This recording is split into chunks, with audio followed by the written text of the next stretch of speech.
Being adaptable and being able to kind of go with the flow of where things are taking you and trusting your instincts is huge. Everyone's going to have an opinion about what you should do with your business.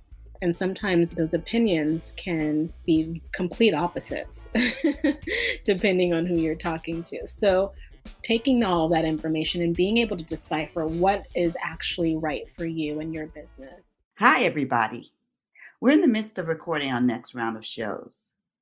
But in lieu of going radio silent for a few weeks, I thought it would be much better to rebroadcast some of our favorite shows.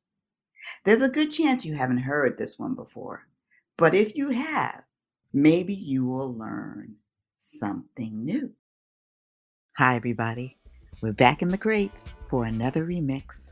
For this week's episode, we're looking back at episode 3 featuring Jazmin Alvarez, founder of Pretty Well Beauty. I'm excited to revisit this episode for several reasons. First, the conversation around clean beauty continues to grow. 2, more BIPOC creators and founders are entering the clean beauty marketplace. And 3, Jazmin and Pretty Well Beauty continue to evolve. Here are some of the things that have changed since last I spoke to Jazmin. There's a rebranding of Pretty Well Beauty's website. She's added 7 new brands, and now more than 50% of the brands sold on the site are BIPOC owned. She's a recent recipient of Reimagine Wall Street's Back Black Business $10,000 grant. And if that's not all, she's co-founding a leadership academy for emerging beauty brands that will also offer access to capital. And she's also looking into NFTs. Please make sure to stick around to the end because I've asked Jazmin to call in and provide some new information. She'll be sharing 5 tips on shopping for clean beauty products. So let's get into this episode.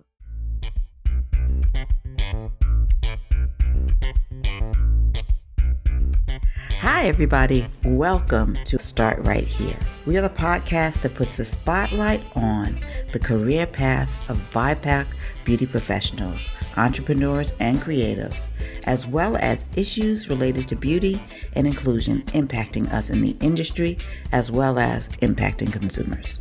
I'm your host, Corinne Corbett, and I hope that conversations on this show help fuel your path to success. Hi, everybody. I'm pleased to welcome Jazmin Alvarez, who is a photo producer turned clean beauty entrepreneur. And we're going to hear more about her journey today. I'm so excited to have you here. Welcome, Jazmin. Thank you. I'm so happy to be here. Before we start talking about your career path, let's begin with some fun questions in our For the Love of Beauty section. What's the first beauty product you ever purchased? It was probably makeup from Clinique. I remember my cousin Gigi took me to the beauty counter at a department store when I was about 14 or 15 years old. And she bought me a pressed powder, a blush, and a lipstick. And I remember treating these products like they were the most precious thing in the world. That was my very first beauty purchase. So what is the latest? I mean, you're trying beauty products all the time. So what's the last beauty product you tried? Oh my God. There's a lot. I'm simultaneously trying products. I just took on a brand called Ilera Apothecary, which is a Black-owned, founded company. The founder is Nigerian woman, and I really love her products. The range that she has is really impressive too, because it's not just things for the face. She has products for the body. She has oral care. She has products for men and for babies and for pregnant women. So it's a really great line. It's a really great price point too. Like there's nothing really over $30, which is awesome. So it's really accessible. And she's done this using all organic and very high quality ingredients. The hero ingredient being shea butter that is sourced directly from the belt of Africa. So I'm really enjoying her detox facial cleanser and the oil rinse. Those are probably like 2 of my favorite products from her. But then there's also this brand. I don't carry them right now, but I'm in the testing phase. It's called Euphoric Apothic. They have 5 products. I'm obsessed with their Snow Cloud, which is a aloe vera based moisturizer. And then they have these crystals that are vitamin C and MSM that you dissolve in water and you apply to your skin directly like a toner. It's so fun. Like, I just love everything that they've done. And then right now I'm using a facial oil from this brand called Taza, Taza. The founder, I actually know her because she's in this cohort that I'm a part of called Project Entrepreneur, which is furnished by the Female Founders Collective. So she's got this great Ayurvedic blend of facial oil that I've been enjoying. That's great. I'm not familiar with any of these brands, and I'm a beauty junkie, so this is great. So I can't wait to check them out. What's the best beauty advice you either live by or leave alone? Live by is keep your hands off your face always, unless you're washing it. And less is more. And you need to wear sunblock 365 days a year, regardless of what your skin color is. What I leave alone, retinol, anything that's really harsh, anything that has any toxins in them, obviously, injectables. No judgment on people who are getting Botox, but I believe in aging gracefully. And I feel like I don't have any fine lines or wrinkles yet, but when I do, I feel like they're going to be there for a reason. They're going to be a part of my story. And chemical relaxers. Yes, leave them. Yeah. Leave them alone. Yeah.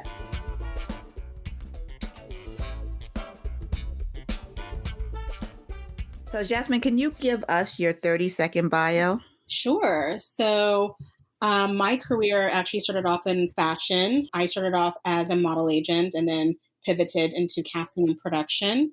And I ended up launching Pretty Well Beauty in January of 2019 after experiencing some frustration as a consumer, as just a clean beauty consumer, which I'd been an advocate for at the time for many years. And I decided to launch this business just from my own frustration and a little bit of white space that I saw in the market. And it was definitely a big leap of faith after coming off of a career that spanned almost 15 years. Was the beauty industry a destination or a detour for you? It was absolutely a destination. I had been wanting to pivot from fashion to beauty for a really long time, but was coming across quite a few roadblocks, which I was really surprised by because fashion and beauty are so closely connected. They're basically siblings. But for some reason, I had a hard time finding a position in-house with the beauty brand full-time.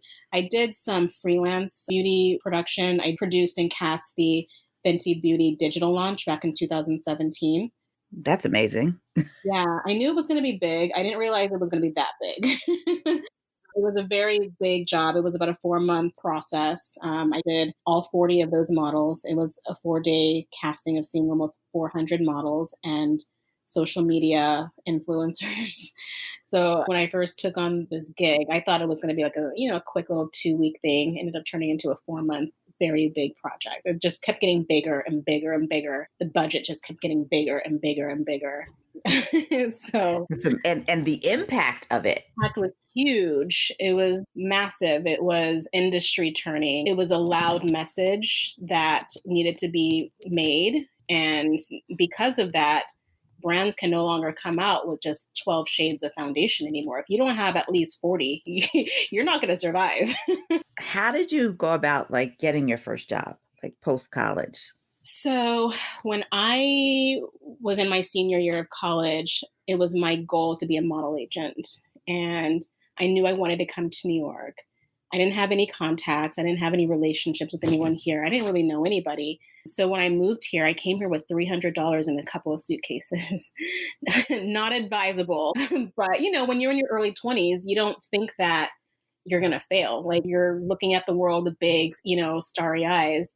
And that's what I was doing. So I came here and I interviewed at Ford Models for a position as a booking assistant on the men's board. Now, I wanted to be on the women's board, but they didn't have a position there on that board. So I actually ended up turning that job down and went to One Model Management for an unpaid internship that I thought was going to turn into a full-time position. They had Naomi Campbell at the time. They were like the hot new boutique agency of the moment.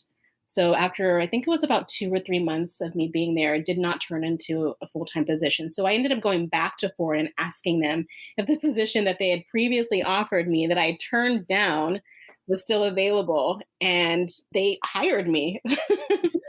And it ended up being one of the funnest, experiences of my life. It made me realize that it was the best choice because managing male models is very different than managing female models. And I had a lot of fun. So I did that. I was a men's agent for about 3 years. That's what I did. Well, that's really, really interesting in that you were brave enough to turn around and say, maybe this is not right. Let me go back to these people and just ask, because I think a lot of people are afraid to go back and ask the question. Right. My mom always told me a closed mouth can't get fed. So the worst thing that could happen is that they just say no. But fortunately, that's not what happened. And I still have really great relationships with the people there that are still there, that were there when I was there. That's great. So, what skill did you learn there that set you up for success later? With skill, I would say patience, negotiating. It taught me very early on that I needed to develop a thick skin. There was one agent there, I won't name names, but he was not very kind to me. And I felt like he was intent upon breaking me.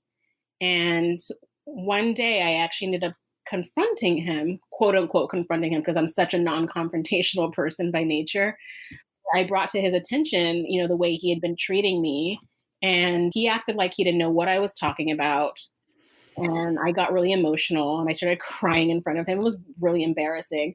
But I was proud of myself because I took the opportunity to use my voice and speak up for myself, because after that, he stopped bullying me. And years later, when I would see him backstage at Fashion Week, when I became a casting director, he would come and talk to me and be really nice to me.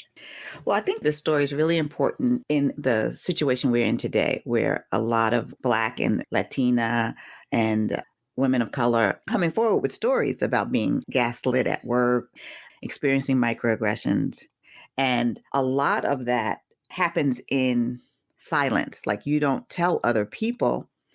And when it's happening, if you tell somebody, you are often treated like you're crazy or you're imagining something.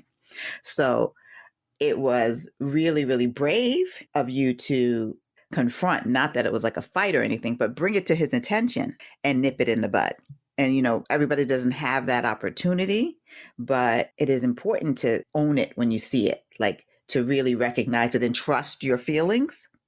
It's not your imagination, is what I'm saying. Yeah, no, I 100% agree with that. And when I think back of me at that age, because I'm not a confrontational person and I am very, very sensitive, I knew that for me to get to the point where I felt like I had to say something, it was really, really bad. Because normally I would just kind of let things slide or, just kind of sweep it under the rug or whatever. But it was affecting me on a daily basis at work and it made me feel very uncomfortable. And I didn't think about it until years later that it maybe could have been because I was different. I was the only person of color in that department. And I had the least experience, obviously. I was fresh out of college. Right. You'll never know. But the fact that he was not able to break you and that you were able to succeed, his actions didn't stop you. So he had to respect you Yeah. after a while. He had Yeah. to, I'm a tough so, cookie. I've been through a lot. So yeah. with me. So how did you go from Ford to photo production and ultimately end up as a beauty entrepreneur? Take me through that. Sure. So after 3 years of being an agent, which at that point I'd kind of classified it as being kind of like a glorified babysitter, I was burnt out. I needed a change. And so my first stop was to start casting.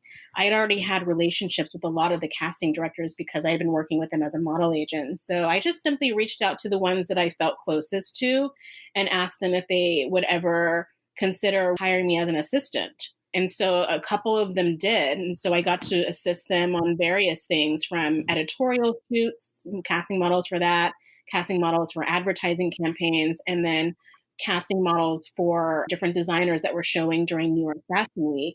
And one of the casting directors that I worked with on shows for Fashion Week, She and I worked together, I think, on 2 or 3 different seasons, casting models for about 5 different shows. And she had a baby, and she and her husband ended up leaving to move to Westchester, so she actually gave me all of her clients. So she gifted them to me, and I ended up taking over. And that's how I really started as a casting director. So I was casting for Betsy Johnson, for Tracy Reese, for Christian Siriano. But in the off season, I would do other sort of freelance gigs. So one of those gigs was working as a studio manager for a photographer named Fadil Barisha. He's not a fashion photographer. He's more of like a personal portraits photographer. He also shoots a lot of the Miss USA and Miss America pageant girls. That's like what he does. But he took some personal portraits one day of the wife of the owner of Rolex. And so when the owner of Rolex saw the photos of his wife, he loved them so much, he asked Fadil to shoot the campaign. And so he was like, oh my God, I'm going to be shooting the Rolex campaign. I need hair, I need makeup, I need a model, I need stylist, blah, blah, blah. And he wanted me to do this. Like he wanted me to organize getting all these people. And I had never done anything like that. I didn't even know what I was doing was called production either. I don't even remember what I was saying to agencies over the phone to get them to, send me artist portfolios or suggestions. Or I was so green, but I figured it out. I ended up booking the stylist, the hair and makeup artist. We got the model, Carmen Delafiche, the iconic, I know Carmen. and I remember being there on set the day of the shoot and watching. And I was like, oh my God, like I did this, like I organized this. And so the feeling that I got from that made me want more of it. So I started seeking out production. And again, I didn't know what I was doing was called production. So I remember just cold calling different places saying, hey, do you guys need help organizing photo shoots? Like, so embarrassing when I think about it. But I didn't know, like, I had no idea like what this was. I didn't know anything about it. And the thing about production is it's not one of those things that people really teach you. You get tossed into the deep end and you either sink or you swim. And one of the places that I had ended up calling was Art and Commerce, the agency that represents like Steven Meisel and all the top fashion photographers. And they had a producer that was away on maternity leave. And I interviewed with them and I ended up getting the job. So I was working on production for Vogue and Prada and Balenciaga and all these major projects, Steven Meisel and Sebastian Fena and Craig McDean. And I had less than a year of experience doing production. So this was a real sink or swim moment. This is where I learned how to be a producer because the way they operate and manage all of their productions is to such a high level of professionalism that I've never experienced anywhere else in my entire career after that. Every single minute detail is looked over by multiple people. Everything down to the size of the font, the type of font, like everything. It was such a well-oiled machine. And I learned so much there. And I credit my experience of being a photo producer there to set me up for all the successes that came after that. Oh, that's great. So why the pivot to clean beauty?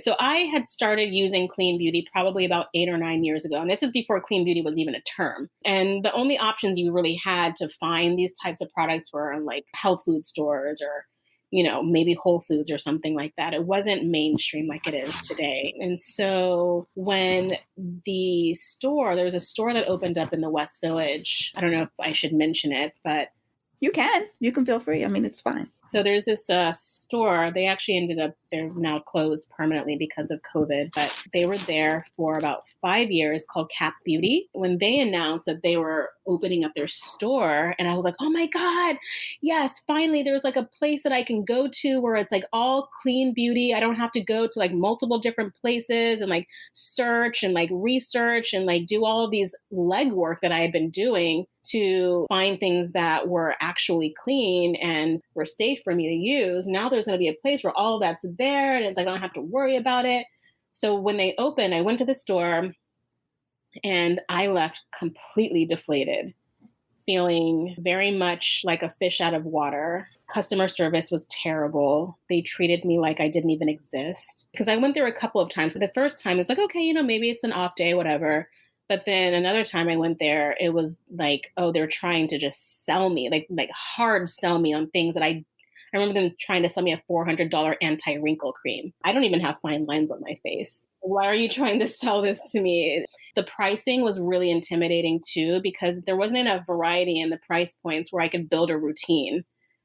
Maybe get maybe one thing, and there was still no guarantee that it would work. It just felt very intimidating. It was really overwhelming. It didn't feel comfortable, didn't feel like a place that I was welcomed. So that was when the first sort of seed in my brain was planted, where I was like, I want to do something like this, but like better. And that's all it was. That was just the first thought. Start Right Here is brought to you by Beauty Biz Camp, where we equip and inspire the next generation of industry leaders. Head over to our website, beautybizcamp.com, for more information and sign up for our mailing list so you can stay in the know about our upcoming programming. So then a couple years go by, like I'm continuing to do my production work. I start working at Ralph Lauren in early, like January, February of 2018. And that's actually the same time that I started the Pretty Well Beauty Instagram account, not with the intention of it being a business, but really just for it to be a platform for me to share my thoughts and ideas about clean beauty and just kind of, engage with the community of people who were also interested in clean beauty. So when I left Ralph Lauren, I think it was in September of that same year. Usually my instinct when I'm leaving a place is to like, okay, brush off the CV, go look for another job somewhere. But I didn't feel that this time. I had no interest whatsoever. I had this moment of clarity where I was like, Jazmin, you've been wanting to start your own business for a really long time. You've had friends who've told you for so long that you should do your own thing. I think this is the time. If you don't do it now, you're never going to do it. So I had saved up enough money, I think, at that point where I could at least be able to take care of my personal expenses for 1 year. And I was like, I'm just see what happens. And that's really what it was. There was a 2-week period from the day that I left Ralph Lauren to when I registered for the LLC where I was like, can I do this? Like, should I do this? How am I going to do this? And I still never even really was able to answer myself. But I was like, I'm just going to do this. Like, what's the worst that could happen? If it doesn't work out, I could always go back to production. I have so much experience doing that. But I didn't want to go back to production, not because I didn't love it, but because I was no longer interested in the idea of having someone else have so much control over my financial future and my value. And I wanted to create something that I believed in, that was personal to me, and that was something that I felt very passionate about, that I could do the way that I wanted to do it without having to answer to anybody. So clean beauty was almost a calling for you. It was, yeah. And it took me a while to realize. I mean, beauty is in my DNA. My mom is a hairstylist. I grew up in a hair salon. I've been around beauty my whole life. And my mom has always preached to me, like a more natural approach to beauty, like less is more. Like it's always been in me. It just took a little while for me to like activate it. We connected because we both saw an article. In the article, there was a mention of goop and the notion that clean beauty was for white women. And I mean, I thought that was ridiculous. And we started a conversation on LinkedIn. And it may have been, it was surrounding the Credo's launch of Serena's sunscreen and talking about Inclusuve. But that line just stayed with me because why wouldn't clean beauty be for us? Right. That is the question. Why wouldn't it be for women of color? It's for everybody. But for anybody who wants to have a more natural and holistic approach to their personal care, regardless of what your racial, cultural, ethnic background is. And when we're talking about things like natural beauty, clean beauty, organic beauty, Black and brown people invented that. We've been using these types of products that we make in our homes for centuries. When we hear, people from Goop or any of these other companies raving about, ashwagandha and turmeric and all these like herbs and stuff that are in these skincare products that have been around for centuries. And they're talking about it as if they just discovered it. It feels a little bit like of a cultural appropriation. And I think it's extremely inappropriate and disrespectful because you are taking something from people who you are not acknowledging in any way. And I think that when a lot of people think about things like clean beauty or wellness or whatever, the representation of that is always a white woman. Same thing with things like veganism. There are actually more vegans in this country that are Black than there are white ones. 8% of vegans are African American, 3% are white. But yet, all you see as the symbol of veganism are white people. Same thing with yoga. Yoga was invented in India. Like all of these different things, like things that are wellness and health related and clean that speak to the way people live their lives, have all come from cultures that are not Caucasian. But yet, it's this demographic that's capitalizing on it. And I think that it is time for brands to take this moment, especially in this moment that we're in right now, take advantage of all of the momentum that we're seeing now and using your voices and our platforms to shed light on this, because I don't think most people are even aware of any of the things that I just said. That's true. Unless you're a person of color, I don't think most people are aware of this. I saw an ad on Instagram from Sakara Life. They're trying to sell popcorn for $45. Popcorn. Yes. We all know corn comes from Native Americans, and they're selling popcorn for $45. I was so offended. Yet the indigenous population cannot get the things they need to fight COVID. That comparison is unbelievable. So what makes clean beauty so important now? Well, clean beauty has always been important. What we put on our skin has the ability to affect all of our vital organs because it does get absorbed into our bloodstream. Up to 60% of what we put on our skin ends up in our bloodstream. And when we're talking about clean beauty, we have to also talk about the packaging that these products are in, because depending on what it's packaged in, it can actually interact with the actual product itself. For example, if you have oil, like an oil-based product that's packaged in plastic, plastic has the ability to actually seep into oil-based products, which means that can go into your bloodstream and can affect your health. And plastic is also really hard on the environment too. It takes a long time for it to decompose, if at all. So yeah, clean beauty, it's important because traditional beauty, there are so many toxic and unknown ingredients that have direct impacts on our health. Everything from allergies to cancers. There's neurotoxicity reports of using products that have certain ingredients in them. Delayed fertility. There's so many different things that these toxic ingredients have in them that are affecting our health. And the products, specifically hair care products that are marketed towards Black women, have the most toxins in them of anything. Yeah, there's no denying that. There have been lots of reports about that. The response of creating products that work specifically for our hair have been great, yet people still use some of those products.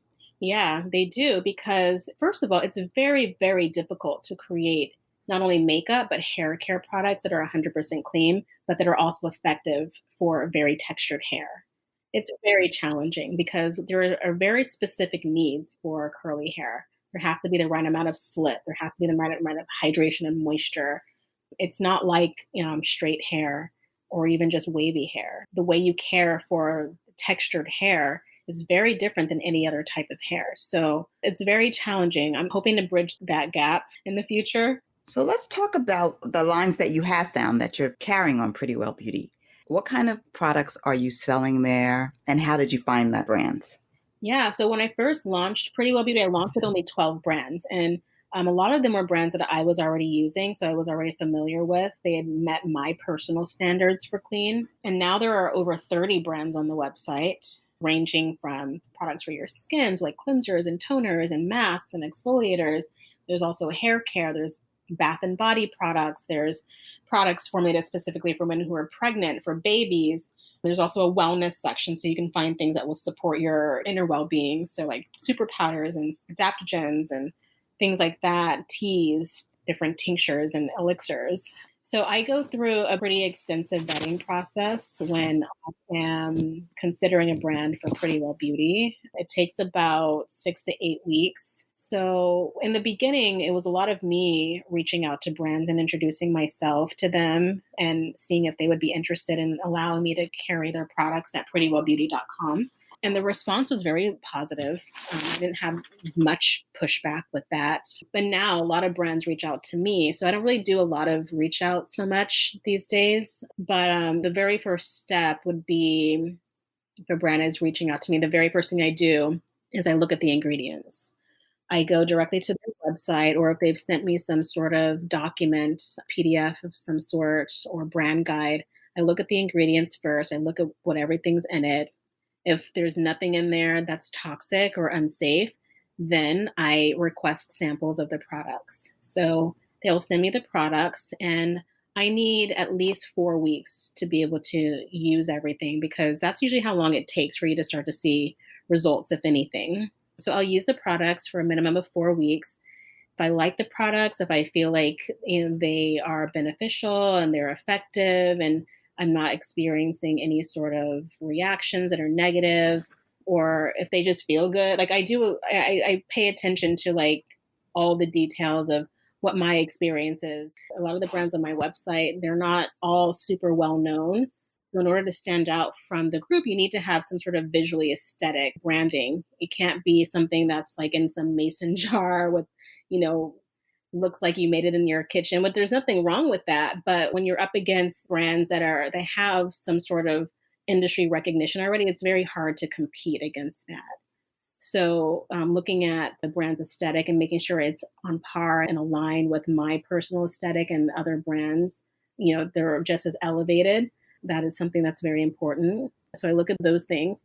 And then, after using everything, then if I like everything, I move on to a phone conversation. And these phone conversations are quite in depth because I want to know where they got all of their ingredients from. It's very important that I understand what their supply chain looks like. Do they know their growers and their farmers, or are they just ordering stuff from random websites and creating something? I need to know that everything has been sourced ethically and sustainably, and fair trade.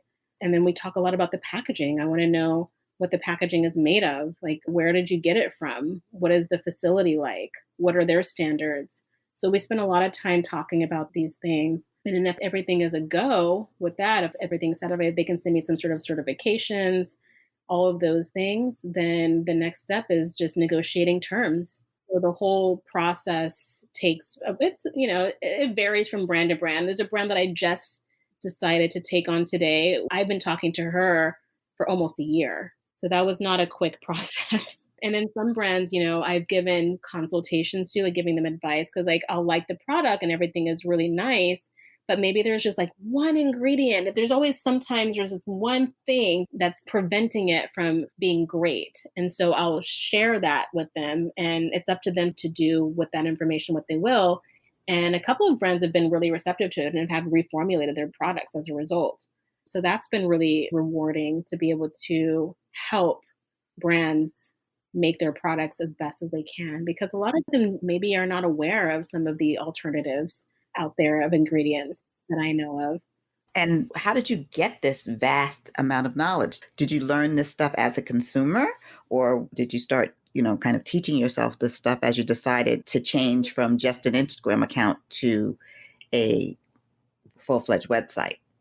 Yeah, both. It started as a consumer. I'm a naturally curious person by nature anyway. So even as a kid, I remember reading the ingredients of everything that I ate. Like I remember reading the ingredients on cereal boxes, not because I was concerned with, maybe getting fat or anything. But it was just like, I just was really curious. Like, what is this? And what does that mean? And that's just how I've always been. And then of course, once I decided to start Pretty Well Beauty, it was a much more extensive, deep dive into educating myself. And so I read a lot. I'm constantly like researching ingredients, looking for information. If there's something that I don't recognize, I'm like doing a deep dive. I'm like, what is this?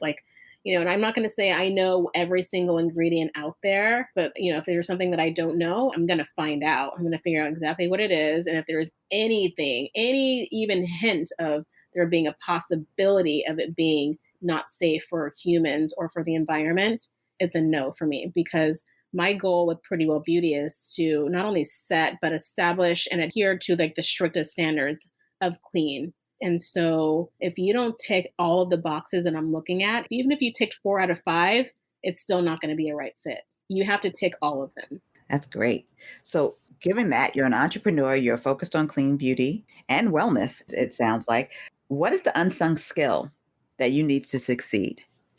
Oh, God, there's a few. Being able to be adaptable to an ever changing environment. Um, and I don't think a lot of people are necessarily thinking about that when they're starting a business. I don't think I was even, but it's something that I've learned that you need to be malleable. There's more than just one way in which to do something. So, yeah, being adaptable and being able to kind of go with the flow of where things are taking you and trusting your instincts is huge. Everyone's going to have an opinion about what you should do with your business. And sometimes those opinions can be complete opposites, depending on who you're talking to. So, taking all that information and being able to decipher what is actually right for you and your business and being patient. Patience is such a and one of those things that you hear about, but you don't really understand how important it is until you're in it because we have our minds on the big picture. And, every day we see some success story and we think that this just happened overnight, and it never does. Not for most people, at least. Yeah, that is so true. It never does. What's next for you? What's next for Pretty Well Beauty? What's next from Pretty Well Beauty? I want to develop a line of hair products for very textured curly hair that are completely non-toxic and packaged in sustainable, eco-friendly packaging. So I've written out the proposal for that and hopefully being able to expand and hire a couple of key employees to help grow the business. So I'm planning on doing that through raising a seed round of capital. So that's what I'm actually gearing up for. I'm planning to open the raise pretty soon. So that's going to be occupying quite a lot of my time over the next few months. And there's also an opportunity potentially for me to open up a brick and mortar where I would not require any upfront expenses. It would be a revenue share model. So that would be a really interesting opportunity to help grow the brand's awareness and marketing strategy. That's great. So I'm be really excited to watch what happens with Pretty Well Beauty and with your new product line and some of the things. Have you been able to with this? I know with the whole Black Lives Matters movement, there's been a lot of call for Black and BIPOC brand support that people are wanting to underwrite and give grants to beauty brands. Have you explored any of those as Oh, well? yeah, yeah. I mean, so far I haven't been awarded any, but I've applied for a lot of them. Well, that's good. That's good. Yeah. And maybe people listening to this will understand how great you are too. Yeah, I hope so. Who gave you the best career advice and what was it? This is a good question. My friend David, who's also an entrepreneur, he's the co-founder of a music tech company. He has been really influential throughout my entire journey, and he's given me a lot of advice. One of the ones was actually kind of a little bit of like tough love. I had a bit of a moment where I was feeling down and sorry for myself because I had hit what I felt at the time to be like a roadblock. I was just really frustrated that my business just wasn't progressing the way that I thought it should have been. And he was like, you know what? Not everybody's meant to be an entrepreneur. Maybe this is not for you. And that pissed me off. That reignited the fire inside of me because I'm a fighter, I'm a survivor. So you tell me I can't do something, and I'm like, well, watch me do it. Yes. Oh, that's great. I don't know if that was his intention when he said that to me, but that's what I received. Yeah. And it kept you going and thinking bigger along the way as well. Are you a mentor or a mentee? I'm both. I'm absolutely both. And I love meeting young entrepreneurs. And I say young as if I'm like not like I'm some super seasoned one. I'm only like a year and a half into this, but I feel like I've been doing it so much longer and I've learned so much. So when I meet someone who's just starting out, or maybe they haven't started yet and they have an idea, being able to give them advice that I've learned along the way, being able to introduce them to people that I think might be able to help them is so rewarding for me. And then seeing them come back and like telling me updates about, where they at with things is like, oh, it's one of those feelings like you can't buy that feeling. Yes, definitely. What makes a brand memorable to you? This is the last question. What makes a brand memorable to me? I would say the story. Like, we all know that people don't buy things because of what it is. We buy things because of why it is. So when I find something that I find interesting that sort of triggers an emotion or a memory or something like that, that stays with me. And if I'm able to connect with the founder in any sort of way that I feel like I can relate to on a really personal level, which is the case with a lot of these brands, because a lot of these founders of these indie brands created their products out of their own personal need. Some of them had terminal illnesses and decided that they needed to clean up their act in every area of their life, including their skincare. So they decided to create their own. That's really inspiring to me when I hear things like that. People who are breaking boundaries and not letting people define what beauty means to them because it's so subjective. I find that to be really inspiring and, having something that's visually appealing, like something that catches my eye right away. Their colors or their packaging or even their fonts. Like there's so many different opportunities to be able to attract the eye. And I'm very visually driven. I'm a Libra, so I'm very attracted to all things that are beautiful and sensorial. So yeah, I think any combination of those elements is what really makes a brand memorable to me. This is Jazmin Alvarez, founder of Pretty Well Beauty. The tips that I would give for assessing a clean beauty brand is first and foremost looking at the ingredients and how transparent they are about what the ingredients are. If there's information on how the ingredients are sourced and any certifications that they might have, anything that shares about how the ingredients are sourced that speaks to their sustainability efforts and missions is also a big part of how I assess brands that are clean. I also look at the entire supply chain to make sure that the way that the ingredients are being sourced are fair trade and no one's being exploited. Everything along the entire supply chain should be completely ethical, from the manufacturing to the packaging. The packaging should be eco-friendly and compatible with the ingredients that the products contain.